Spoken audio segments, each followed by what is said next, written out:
사람의 능력을 평가하는 몇 가지 관점이 있습니다.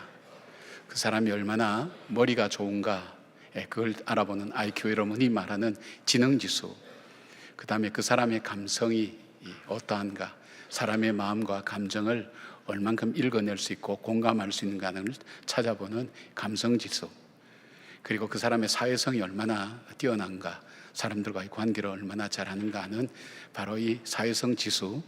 그리고 또 하나가 있는데 그게 뭐냐면 인생에 찾아오는 역경 속에서 그 역경을 얼마나 잘 극복하고 앞으로 나가느냐를 알아볼 수 있는 역경 지수라는 것이 있습니다. AQ라고 그렇게 이야기를 하죠. 우리 인생을 살면서 역경과 어려움이 없는 사람은 없죠. 그러나 거기에 주저앉는 사람도 있고 포기하는 사람도 있고 피하는 사람도 있지만은 그 역경을 잘 극복하면서 우리 인생의 여러 가지 거침돌들을 자기의 디딤돌로 삼아서 그 고난과 시련을 통해서 한 걸음 더 성장하며 그 비전과 꿈을 이루는 사람, 바로 그 사람이 역경지수가 높은 사람이라고 그렇게 얘기하죠.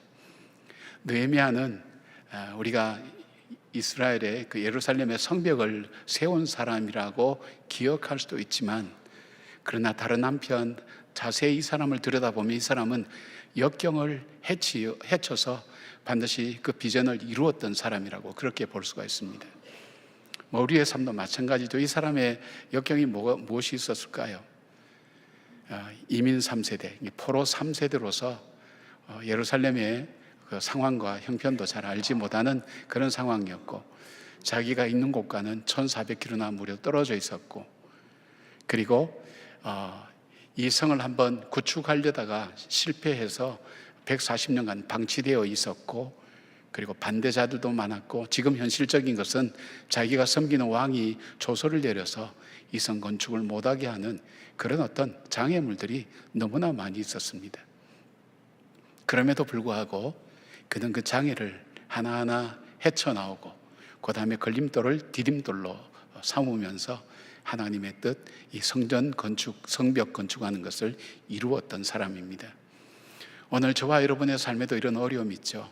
어려움 앞에 지금도 고통하며 힘들게 살아가는 사람들이 적지 아니하리라고 생각되어집니다. 질병으로, 그 다음에 경제적인 문제로, 또 가족 간의 갈등이나 또 직장에서의 문제나, 우리에게는 수많은 장애물과 쥐레 같은 또 함정과 같은 그런 수많은 어려운 요소들이 우리 인생에 많이 있습니다. 그럼에도 불구하고 이것을 헤쳐나가면서 마침내 비전을 이루어내는 사람, 그 느헤미야를 우리가 본받을 수만 있다면, 그 지혜를 우리가 본받을 수만 있다면, 오늘 우리가 신앙생활하는 일이 있어서, 우리가 또 인생을 살아가는 데 있어서 분명히 잘 헤쳐나가고 역경지수가 높은 분들이 되어서 반드시 주님의 비전을 이루는 사람이 될 줄로 압니다.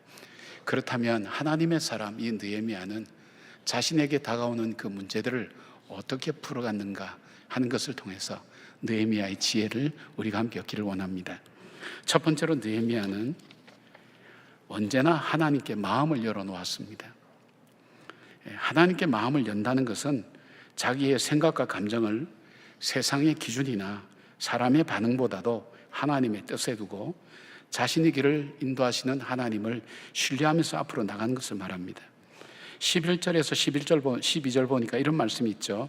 내가 예루살렘에 이르러 머무른 지 사흘 만에 내 하나님께서 예루살렘을 위해 무엇을 할 것인지 내 마음에 주신 것을 내가 아무에게도 말하지 아니하고 밤에 일어나 몇몇 사람과 함께 나갈새 내가 탄 짐승 외에는 다른 짐승이 없더라, 그렇게 말씀합니다. 이 3일 동안 4개월의 긴 여정을 거쳐서 도착한 이 3일 동안 사람들의 기대와 환호가 마땅히 있어야 될 것 같은 이 시간 속에 느헤미야는 그냥 침묵 속으로 깊게 들어갑니다. 3일 동안 피곤해서 쉬었다고 얘기하는 사람도 있지만, 오면서도 기도했던 사람, 그리고 와서도 기도했던 사람, 또 기도하면서 문제를 풀어가는 사람, 기도의 사람, 느헤미야는 이 사흘 동안 그는 집에 머물면서 하나님과 깊은 교제의 시간을 가졌습니다. 내가 예루살렘을 위하여 무엇을 어떻게 시작하면 좋겠냐고 하나님께 여쭤보면서 그는 이 시간을 보냈을 것입니다. 여러분, 이 느헤미야가 왔을 때는 크게 3가지 종류의 사람이 있었습니다. 하나는 산발락과 도비아와 그리고 게셈이라는 사람, 즉 그 사마리아의 총독으로 있던 사람을 중심으로 그 주변의 족속들이 느헤미야가 이스라엘을 흥왕케 한다는 이야기를 듣고 자기들의 세력이 약해질까 봐 하는 두려움으로 성 건축을 방해하기 위해서 기다리고 있는 사람도 있었습니다. 반면에 느헤미야가 오기를 기대하면서 환호하는 사람도 있었습니다. 왜냐하면 140년 동안 건축되지 못했던 이 성을 새롭게 건축하는 하나님의 이 왕의 신하가 바로 총독으로 온다는 그 기대감 때문에 느헤미야를 맞이하는 사람도 있었습니다. 반면에 무반응의 사람도 있었겠죠. 우리가 이미 다 해봤어. 에스라가 와서도 안 됐어. 노력해봐도 별일 없는 거야. 그러니까 누가 오든 안 오든 아무 상관없이 무관심한 사람, 바로 그 사람도 있게 됩니다. 그러나 느헤미야는 그 사람들에게 반응하지 않았습니다. 그 사람들에게 마음을 열지 않았습니다. 그는 이 일을 이루시는 역사의 주인이신 생사화국을 주관하시고 그리고 언약한 것을 지키시는 나의 기도를 들으시는 그 하나님께 마음을 열었습니다. 왜 하나님께 마음을 열었을까요? 만약에 느헤미야가 자기를 지지하는 사람들 속에 우리가 묻혀서 있었다면 그는 지지자들 속에서 본래의 비전을 잃어버릴 수가 있습니다. 왜냐하면 사람은 끊임없이 변하는 존재입니다. 사람은 사랑의 대상이지 믿음의 대상은 아닙니다. 언제든지 자기들의 이해관계에 따라서 변하게 되면 더 큰 절망에 빠지게 되죠. 우리 연예인들이 마약이나 여러 가지 어려움 겪는 이유, 또 스스로 목숨을 끊는 일들을 바라보면 그 사람들의 열광 같은 그 환호와 바로 그것을 잃어버릴까 하는 두려움과 불안에서 온 것을 볼 수가 있습니다. 느헤미야는 거기에 환호하지 않았습니다. 자기를 반대하고 비난하는 사람에게도 마음을 열지 않았습니다. 반대하고 미워하는 사람들 말에는요, 자기의 말로 상대방을 굴복시키고 그리고 자기 뜻을 관철시키기 위해서 자기의 말에 독을 섞습니다. 그 말에는 독이 있어요. 비난하는 말, 그리고 반대하는 말에는 독이 들어있어요. 그대로 직격탄 맞으면 죽습니다. 거기에도 반응하지 않았습니다. 두려워할 수밖에 없는 그 가운데서도 그는 거기에 머물지 않았습니다. 그리고 반응이 없는 사람들, 이 무관심한 사람은 밑 빠진 독에 물 붓는 격이죠. 아무리 기상천외한 방법을 해도 반응이 없죠. 이미 해봤다는 거예요. 그러니까 이분들에게 초점 맞춰서 이분들을 설득해서 내 편으로 만들겠다든지 일에 참여시키겠다 할 때는 마치 늪에 빠져서 허우적거리는 것처럼 이 사람들에게서 헤어나올 수가 없어요. 그래서 비전을 이룰 수가 없어요. 하나님 앞에 그래서 초점 맞추었어요. 왜? 하나님이 보내셨으니까 하나님의 일을 위해서 초점 맞추고 그는 하나님께 마음을 열고 어떻게 하여야 하나님의 뜻을 이루어갈 것인지, 예루살렘을 위해서 어떻게 할 것인지 하나님을 향해서 마음을 여는 느헤미야를 보게 됩니다. 저는 요즘 이제 제가 사역을 마무리할 때가 다 돼가니까 24년 동안의 사역을 해오면서 처음에 왔을 때 생각을 해요. 제가 45에 왔거든요. 젊을 때 왔죠. 젊을 때 왔어요. 요즘 우리 목사님들 이렇게 40대 초반 이렇게 보면 저분들이 뭘 할 수 있을까 하는 생각이 드는데 그 당시에 저를 본 장로님들이나 교인들이 볼 때 어떻게 생각이 있겠어요?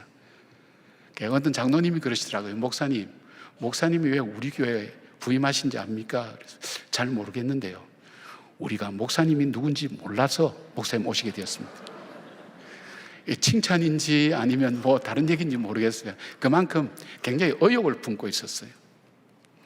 그 얘기를 들을 때 근데 그 뒤에 한마디 붙여줬어요.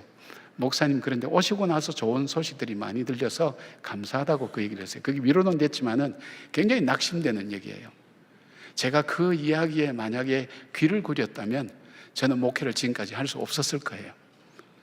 그리고 저를 환호하는 사람도 별로 없었어요. 그냥 바라보고 담임 목사 새로 왔으니 보겠다. 제가 할 수 있는 방법은 기도하는 것밖에는 없었어요. 하나님, 저는 약합니다. 이 큰 교회를 맡아서 섬긴다는 것이 저에겐 부족합니다. 하나님, 저에게 지혜를 달라고 기도했는데 지금 돌이켜보니까 제가 하나님께 마음을 열었던 것이 지금까지 목회할 수 있었던 이유였다 생각을 해봅니다. 사랑하는 여러분, 현실적으로 어려운 일들이 다가올 때 여러분은 어디에 마음을 엽니까? 한마디라도 여러분들을 도와주고 칭찬해 준 사람에게 귀를 엽니까? 마음을 엽니까? 그러기가 쉽죠. 또 마음에 반대하는 사람, 그렇잖아요. 우리가 수많은 말 듣는 중에 우리 마음을 찌르는 말 한마디 하는 그 말이 우리 마음에 남아서 그 말이 떠나지 않잖아요. 그 사람에게 관심을 가질 수밖에 없잖아요. 그렇게 해서 마음을 열고 그 사람의 말을 액면 그대로 받아들이면서 상처는 상처대로 받고 그렇게 살지는 않습니까? 좌절하고 절망할 수밖에 없죠. 무관심한 사람들한테는 어떻게 대하십니까? 저 사람들이 내가 말을 하고 내가 설득한다고 나에게 다가올 사람인가? 사람은 그렇지 않습니다. 겉으로는 변해서 속마음을 주기는 참 어렵습니다. 자기 내면으로부터 깊은 인정이 가기까지는 시간이 상당히 많이 걸리고 많은 노력이 갑니다. 그런데 느헤미야는 그렇게 하지 않았습니다. 하나님께 마음을 열었습니다.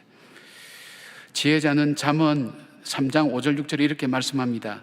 너는 마음을 다하여 여호와를 신뢰하고 내 명철을 의지하지 말라. 너는 범사의 그를 인정하라. 그리하면 내 길을 지도하시리라. 그리고 인생의 수많은 장애를 뛰어넘은 다윗은 시편 62편 8절에 이렇게 말씀합니다. 백성들아 시시로 그를 의지하고 그의 앞에 마음을 토하라. 하나님은 우리의 피난처시로다. 그렇게 외칩니다. 사랑하는 여러분, 인생의 장애물 때문에 여러분 어떻게 해야 될지 알지 못하고 머뭇거리고 때로는 주저앉고 있지는 않습니까? 우리가 해야 될 일은 마음을 하나님께로 먼저 여는 것입니다. 그리고 그 하나님을 향하여 기도하시면서 하나님의 인도하심을 구하십시오. 그것이 우리가 어렵고 힘든 일, 우리의 인생의 장애물을 만났을 때 그것을 극복하는 첫 번째 느헤미야의 지혜입니다. 여러분도 그런 지혜가 있기를 주님의 이름으로 축복합니다. 두 번째 느헤미야가 했던 것은 하나님 백성을 격려하는 일입니다. 17절 18절 보니까 이런 말씀이 있습니다. 후에 그들에게 이르기를 우리가 당한 공경은 너희도 보고 있는 바라. 예루살렘이 황폐하고 성문이 불탔으니 자 예루살렘 성을 건축하여 다시 수치를 당하지 말자 하고, 또 그들에게 하나님의 선한 손이 나를 도우신 일과 왕이 내게 이런 말씀을 전하였더니 그들의 말이 일어나 건축하자 하고 모두 힘을 내어 이 선한 일을 하려 하매 그랬습니다. 우리가 인생을 살면서 격려만큼 중요한 일이 있을까 하는 생각해 봅니다. 격려를 성경적으로 보면 크게 한 세 가지 개념으로 설명하고 있습니다. 격려는 사람이 이왕에 할 것을 또 해야 될 것을 기쁘게 할 수 있도록 자발적으로 할 수 있도록 도와주는 것, 그것이 격려입니다. 그렇잖아요. 우리가 집에서 우리 어머니들 밥을 하잖아요.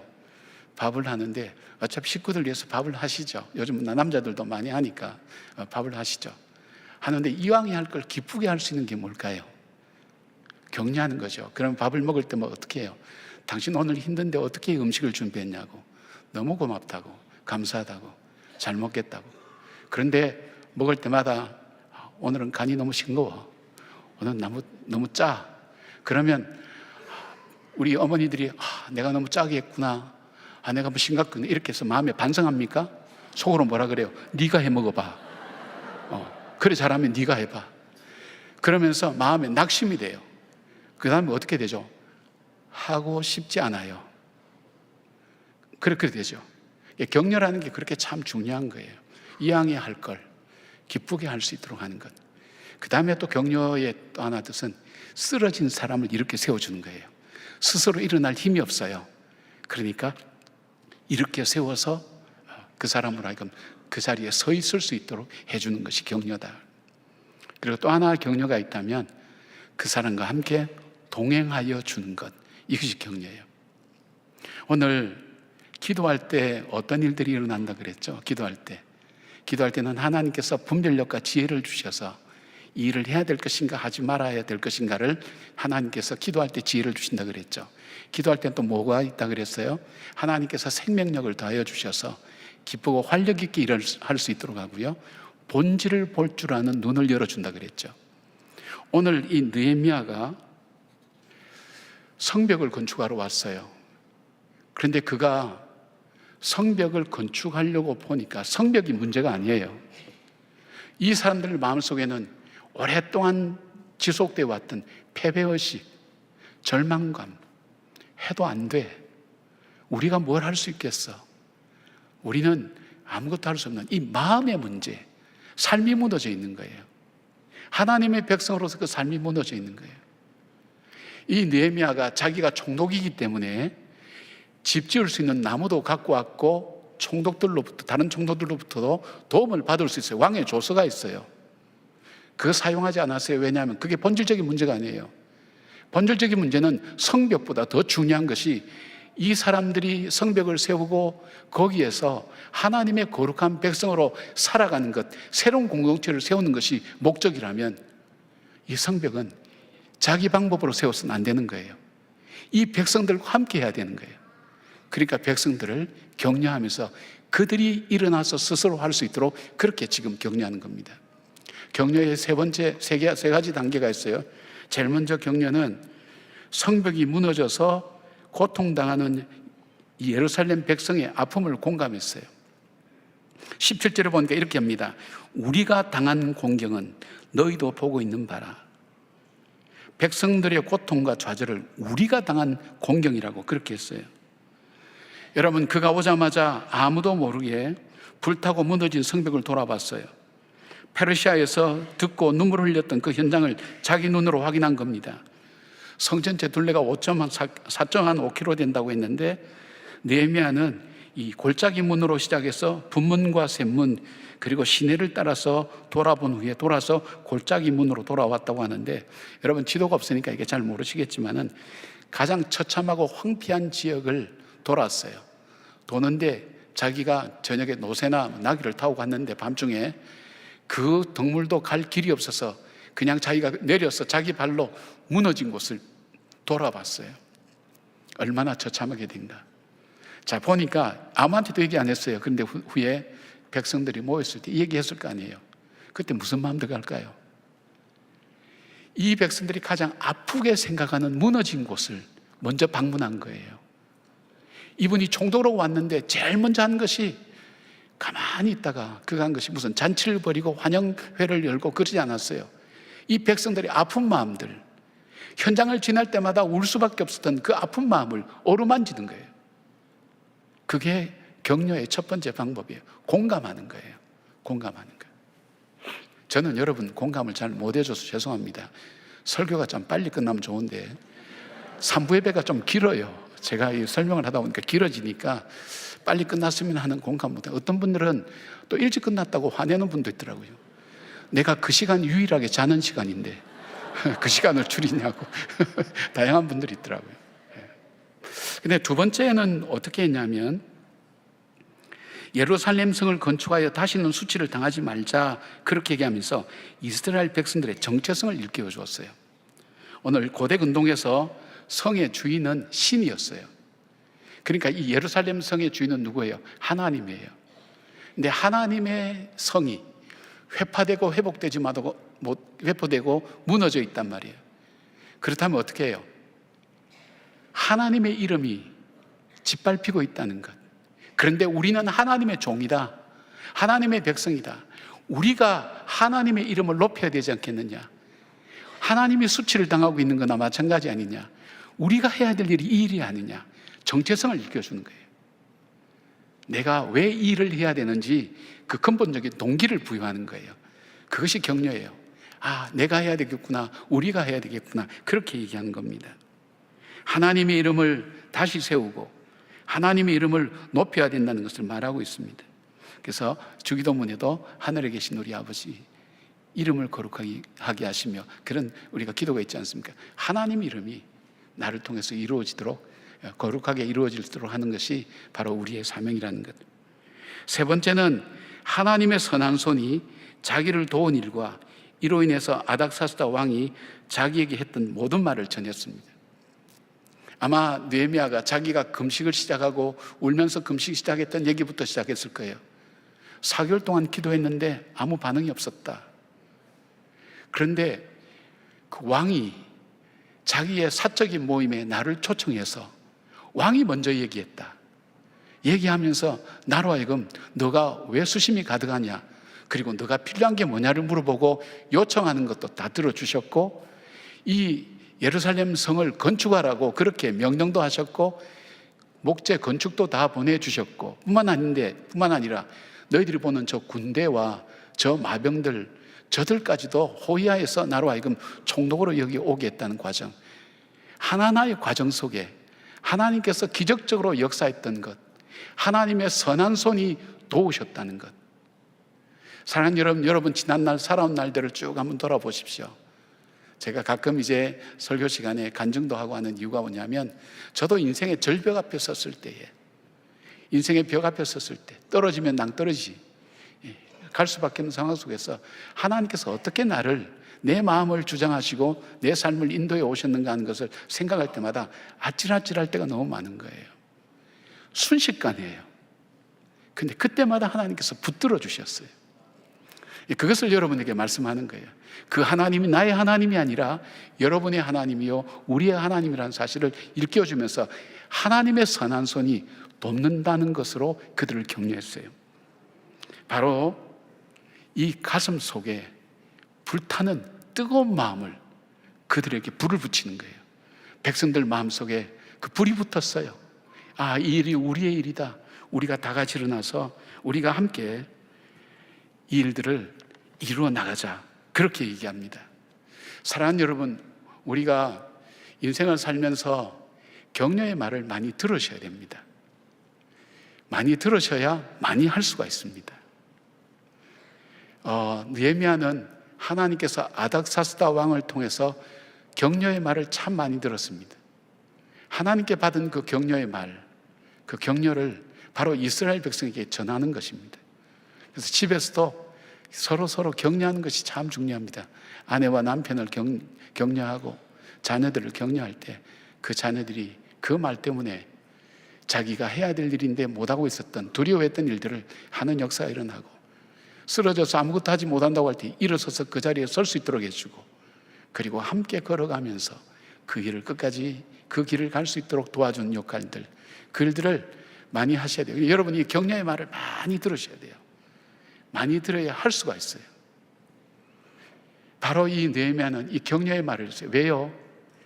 백성들의 마음속에 이것이 우리가 해야 될 일이다, 하나님께서 우리에게 주신 사명이다, 하나님께서 우리에게 맡겨주셨고 우리는 그의 백성이다, 우리가 이 일을 해야 된다, 이 성을 우리가 건축해야 된다, 바로 그런 마음이 들어갈 수 있도록 느헤미야는 자기의 권력이나 자기의 방법 쓰지 않았어요. 이 백성들로 하여금 할 수 있도록. 그러니까 여러분과 더불어 살아가는 사람들 격려를 많이 해주시길 바랍니다. 미국 사람이 우리나라 말을 이해 못하는 말이 몇 개 있대요. 그게 뭐냐, 문 닫고 나가라. 이거 영어로 하면 말이 안 돼요. 문 닫았는데 투명인간으로 나가라는 말인가? 근데 여러분 나갈 때 나가서 문 닫아라 이런 사람 있어요? 없죠, 그죠? 문 닫고 나가라 그러죠. 문 닫고 어떻게 나가요? 이해를 못해요. 그리고 한국 사람들은 싸우고 난 다음에 꼭 축복한대요. 참 신기하대요. 잘 먹고 잘 살아라. 그리고 뭐 좀 잘하면 상당히 격려해 준대요. 잘한다. 잘한다. 이해 못하죠. 이해 못하는 말이에요. 사랑하는 여러분, 우리가 그런 언어가 아니라 정말 그 사람을 위해서 그 사람이 다시 자기 길을 걸어갈 수 있도록, 분별해서 걸어갈 수 있도록 도와주는 격려의 말. 그래서 여러분이 직장에서도 부하 직원이 있으면 많이 격려해 주십시오. 속이 답답할 때가 많죠. 속상할 때도 많죠, 여러분. 안타깝죠. 그런데 장점만 보기로 작정하시는 거예요. 그리고 저 사람이 잘할 수 있도록 기다려 주는 거예요. 바로 느헤미야는 이 백성들 마음속에 하나님께 주신 그 불이 다시 그 가슴 속에 타오르도록 하나님의 말씀으로 그들을 격려하며 이렇게 세운 것을 보게 됩니다. 그러니까 속상하다고 여러분께서 하시고 싶은 말씀 하지 말고, 속상해도 격려하는 말로 표현할 때 바로 그 사람이 나의 도움자가 될 수 있다는 것을 기억하셔서 격려하는 여러분 되기를 바랍니다. 사업이 힘들고 어려울 때 부부간의 싸움이 많아요, 여러분. 경제적인 문제 때문에 많이 싸워요. 봐라, 내가 하지 말라고 그랬잖아. 왜 해가지고 그랬냐? 보증서지 말하고 그랬잖아. 이 양 벌어지는 일을 어떻게 할 거예요? 그래도 방법이 있을 거야. 한번 찾아보자고. 난 당신을 끝까지 신뢰해, 사랑해. 이런 마음으로 풀어갈 때 그 걸림돌이 디딤돌이 됩니다. 느헤미야의 그 지혜가 저와 여러분의 지혜가 되기를 주님의 이름으로 축복합니다. 세 번째 비전을 이루어가는 느헤미야의 삶의 원리는 모든 일에 하나님을 드러내는 것입니다. 모든 일에 하나님을 드러내는 것. 18절 하반부에 보니까 그들의 말이 일어나 건축하자 하고 모든 힘을 내어 이 선한 일을 하려 하며, 좀 자세히 설명하면 느헤미야의 격려를 받은 이스라엘 백성이 모두 일어나 건축하자고 외칩니다. 근데 일어난다는 이 히브리어 나쿰이라는 단어는 단순히 일어난다는 의미가 아니라 무너졌던 상태나 사명을 회복하는 것을 말합니다. 또한 우리가 함께 건축하자라는 히브리어 우니브네라고 하는 이 단어는 공동체 전체가 한 뜻으로 하나님 사에게 동참하겠다는 헌신의 표현입니다. 그들 속에 영혼과 그들 속에 사명과 열정이 다시 회복되었음을 보여주는 것입니다. 느헤미야의 비전을 함께 나누었습니다. 그런데 이제 문제가 사방에서 이 건축을 방해합니다. 19절 보니까 호론 사람 산발력과 종이었던 암몬 사람 도비아와 아라비아 사람 게셈이 이 말을 듣고 우리를 업신여기고 우리를 비웃어 이르되 너희가 하는 일이 무엇이냐, 너희가 왕을 배반하고자 하느냐 하기로 그래 되어 있어요. 지도를 보면 사방이 다 그 지역에 사는 우두머리예요. 산발락은 종독이었고요, 다 관리들이었어요. 정치가들이죠. 권력자들이에요. 만약에 이 이스라엘, 그러니까 예루살렘 성이 이루어지고 유대가 회복되기 시작하면 자기들의 관할 지역이 줄어드는 거예요. 그러니까 정치적인 영향력이 많이 없어지는 거예요. 그러니까 방해하는 거예요. 방해하는데 어떻게 접근하는가 하면 요즘 이걸 프레임이라 그러죠. 걸어요. 너희들이 성을 짓는 걸 보니까 왕을 반역하려고 하는구나, 그렇게 해요. 너무 억울한 말이죠. 프레임을 걸어요. 근데 이게 이유가 있어요. 왜냐하면 이 페르시아 제국이 이 많은 나라를 다스릴 때 자치권을 조사하게 하는데 두 가지예요. 반란만 일으키지 마라, 그리고 세금 제때 내라. 그것만 하면 오케이, 너희들끼리 그냥 살아도 좋다 했는데, 만약에 반란이라는 얘기를 들으면 이들이 굉장히 민감해요. 그 당시에는 또 이집트에서 반란이 일어났기 때문에 이 페르시아 제국에서는 반란이라는 단어에 대해서 굉장히 민감할 수밖에 없어요. 그 프레임을 거는 거예요. 너희들이 하는 것이 왕을 배반하려고 하는 거다, 그렇게 딱 걸어버리니까 어떻게 하겠어요? 어디 빠져나갈 길이 없어요. 왜냐하면 이 트라우마가 있거든요. 이전에도 이들이 에스라가 왔을 때 성을 건축하려고 시도를 했어요. 그런데 주변에 있는 그 나라 이 족속들이, 지금 이 말한 이런 사람들이 관리에게 뇌물도 주고 결국은 왕에게 상소를 올려서 이 성 건축을 못하게 만들었단 말이에요. 그러니까 이 반역이라는 말이 무서운 말인 거예요. 프레임에 걸면 할 수가 없어요. 그런데 그러기도 하고, 예루살렘은 오래전부터 반역의 도시였죠. 바벨론 침공 때에도 바벨론이 주변 국가를 정복하면서도 이 예루살렘 성 정복하는데 굉장히 힘들었다 그래요. 그래서 정복하자마자 다 무너뜨렸잖아요. 그리고 그 후에도 빈번해서 이곳에 항쟁과 반란이 일어났기 때문에 이 예루살렘을 반역의 도시로 그렇게 알고 있어요. 바로 이 역사적 이미지를 이용해서 산발락과 그 일당은 성벽 건축을 왕에 대한 반역이라는 정치적 프레임으로 몰아갔습니다. 실제로 말씀드린 것처럼 이전에도 이런 상소가 올라갔기 때문에 성벽 건축이 중단될 수밖에 없었습니다. 이 사건 이후에 이스라엘 백성들은 패배의식과 두려움에 사로잡혀서 성벽 건축을 포기했던 것입니다. 그때 느헤미야가 그들을 향해 외치죠. 20절 보니까 내가 그들에게 대답하여 이르되 하늘의 하나님이 우리를 형통하게 하시리니 그의 종들인 우리가 일어나 건축하려니와 오직 너희에게는 예루살렘에서 아무 기업도 없고 권리도 없고 기억되는 바도 없다 하였느니라. 느헤미야는요, 예루살렘의 성벽 건축할 때 페르시아 왕이 건축 허가를 받은 것임을 강조하고 그 조서를 보여줄 수도 있었어요. 그러나 이 위협 앞에 느헤미야는 동문서답합니다. 지금 프레임을 걸어서 반응을 일으키고 거기에 대한 두려움으로 또 중단하고 싶은 그런 어떤 그 계략을 세우는데, 앞으로 이 산발락과 도비아의 이 계략이라는 게 계속해서 나타납니다. 중단시키려고 못하게 하려고 하는데 거기에 반응하지 않아요. 거기에 반응하지 않고 신앙적으로 신앙 고백을 합니다. 무슨 신앙 고백합니까? 하늘의 하나님이, 우리 하나님이 하시겠다는 거예요. 그 하나님은 역사의 주인이시오. 그리고 이 천지를 창조하신 분이요, 언약하신 것을 반드시 이루시는 하나님이요, 그리고 그 하나님은 내 기도를 들으신, 우리 기도를 들으시는 그 하나님이 형통케 하신다는데, 이 구약 성경의 구약학자들 얘기를 들어보면 형통이라는 단어가 65번 나온대요. 그 중에 2번이 느헤미야서에 나와요. 그리고 형통이라는 것은 주로 수동태로 되어 있다는 거예요. 내가 형통한 거 아니에요.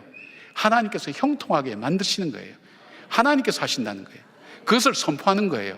그리고 또 하나 얘기는, 너희들은 이 일에 분깃이 없다, 기업도 없고 뭐 기억된 바도 없고 아무것도 없다. 이게 법률 용어예요.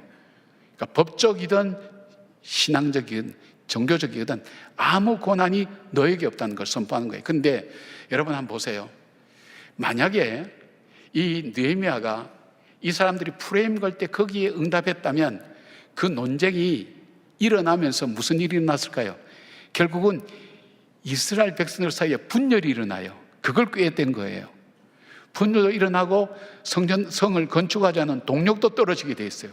그래서 스스로 포기하도록 만드는 것이 바로 프레임의 전략이에요. 근데 느헤미야가 거기에 반응하지 않잖아요. 오히려 신앙적으로 고백하잖아요. 우리는 하나님의 종이야. 하나님께서 우리를 형통하게 하셔. 너희들은 거기에 어떤 권한도 없어. 공격할 것도 없다는 거예요. 사랑하는 여러분, 이것이 우리의 영적 생활에 있어서 굉장히 중요합니다. 우리에게 어려운 문제가 올 때 그 문제를 현실적인 문제만 바라보고 어떤 프레임의 관점에서 보면 우리가 그 문제의 실제를 다 보지 못해요. 그러나 이걸 신앙적으로, 영적으로 보게 되면 거기에 반응할 필요가 없어요. 그럼에도 불구하고 우리 삶의 주인 되신 하나님, 이 문제를 쥐고 이 문제를 주장하시는 그 하나님으로 하여금 이 일을 하게 하신다. 너희는 관여할 이유가 전혀 없다. 그렇게 선포하는 겁니다. 이거는 산발락과 도비아에게만 하는 말이 아니라 거기에 얘기하는 것처럼 얘기하지만은 느헤미야가 이스라엘의 백성들 전체에게 하는 말이에요. 이 일은 하나님께서 우리에게 허락하신 일이니까 반드시 이 일을 우리가 해야 된다는 것. 하나님 우리에게 명령하신 거다. 쉽게 말하면 저들이 막는다고 막아질 것 아니다. 하나님께서 하신다는 그 믿음, 하나님의 선하신 손이 함께 하시는 그 확신과 믿음을 백성들에게 심어주는 거예요. 사랑하는 여러분, 여러분에게 어렵고 힘든 일 닥칠 때에도 생각하면 속상하고 절망스러운 일들도 일어나고 이거는 포기해야 되나 그런 마음도 드러납니다. 그런데 그때 하나님을 기억하시길 바랍니다. 하나님을 생각하시길 바랍니다. 하나님께 초점 맞추시기 바랍니다. 그때 흔들리지 않습니다. 마귀는 우리의 약점과 부족함을 파고 들어와서 낙담하게 만들고 포기하게 만들지만 대응하지 않고 하나님께 초점 맞추고 하나님이 행하신다는 그 믿음을 굳게 붙들 때에 바로 이 산발락과 도비아의 계략에 말리지 않습니다.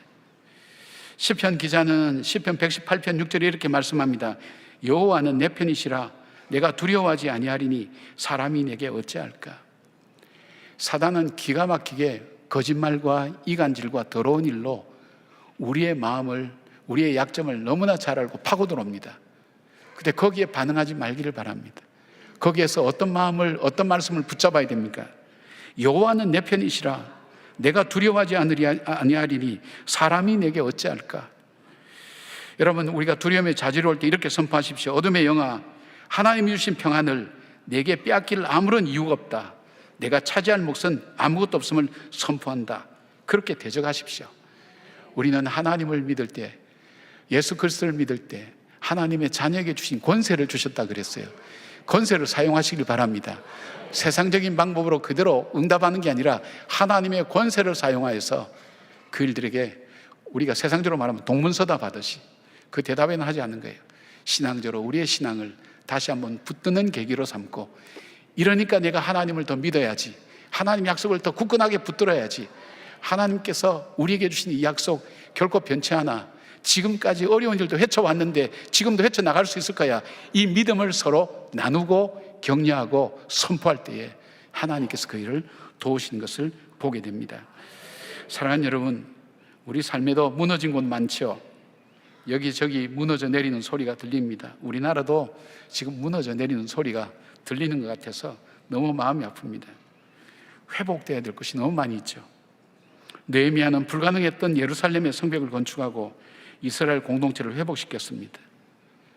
그는 성벽을 건축한 사람, 그 사람이기 이전에 수없는 장애물들, 거침돌들을 단순히 치우지 않고 그것을 오히려 발판으로 삼아서 하나님께 더 가까이 가고 주님의 일을 이루어 나가는 계기로 삼았던 것을 보게 됩니다. 사랑하는 여러분, 여러분의 어려움이 여러분의 발판이 되는 축복이 있기를 바랍니다. 그 믿음 붙들고 느헤미야의 지혜를 통해서 믿음으로 승리해가는 우리 모두가 되기를 주님의 이름으로 축복합니다. 아멘. 기도하겠습니다. 고난과 시련이 다가올 때 피하고 싶지만 피할 수 없는 것이 우리 인생입니다. 하나님, 이때 우리가 어떻게 살아야 될지 하나님 우리에게 지혜를 주시옵소서. 우리가 아무리 노력해도 하나님 나갈 길이 안 보이고 또 앞으로 하나님 바라볼 것도 없는 하나님 삭막한 현실 속에 처할 때가 많습니다.